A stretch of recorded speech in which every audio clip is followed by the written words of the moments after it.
আর্থিক সমস্যায় রয়েছো? কি বলছে ঈশ্বর?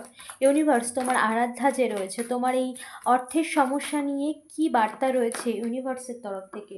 অবশ্যই এনার্জি ক্লেম করো, ইউনিভার্সকে ধন্যবাদ জানাও, চ্যানেলটাকে সাবস্ক্রাইব করতে ভুলো না। চলো দেখে নিই আমার ভিউয়ার্সের আর্থিক সমস্যা নিয়ে কি বার্তা রয়েছে। Universe please divine energy guide করো। Thank you so much.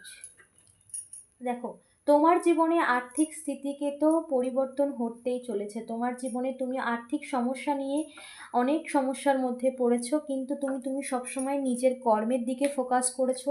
নিজের কর্মের জায়গায় তুমি একদম 100% দিয়েছো, কিন্তু তুমি সেইভাবে এতদিন কোনো রকম ফল পাওনি। কিন্তু ইউনিভার্স তোমাকে জানাচ্ছে তোমার সমস্ত আর্থিক সমস্যার সমাধান ঘটতে চলেছে।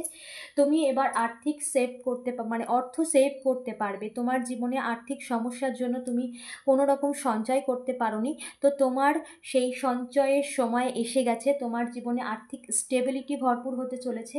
তোমার জীবনে তুমি এতটাই স্টেবল হবে তোমার লাইফে, যেখানে তুমি অন্যকে দিতে পারবে। এতদিন তুমি চেয়েও, তোমার মন থেকে তুমি চেয়েও কিন্তু পরিস্থিতির কারণে তুমি দিতে পারোনি, কারণ তুমি আর্থিকভাবে স্টেবল ছিলে না। তো এইবার তুমি তোমার জীবনে আর্থিক দিক থেকে ভরপুর হতে চলেছো, এবং তুমি মানুষকে দিতেও পারবে, তোমার মনের ইচ্ছা পূরণ করতে পারবে। অবশ্যই এনার্জি ক্লেম করো, ইউনিভার্সকে ধন্যবাদ জানাও।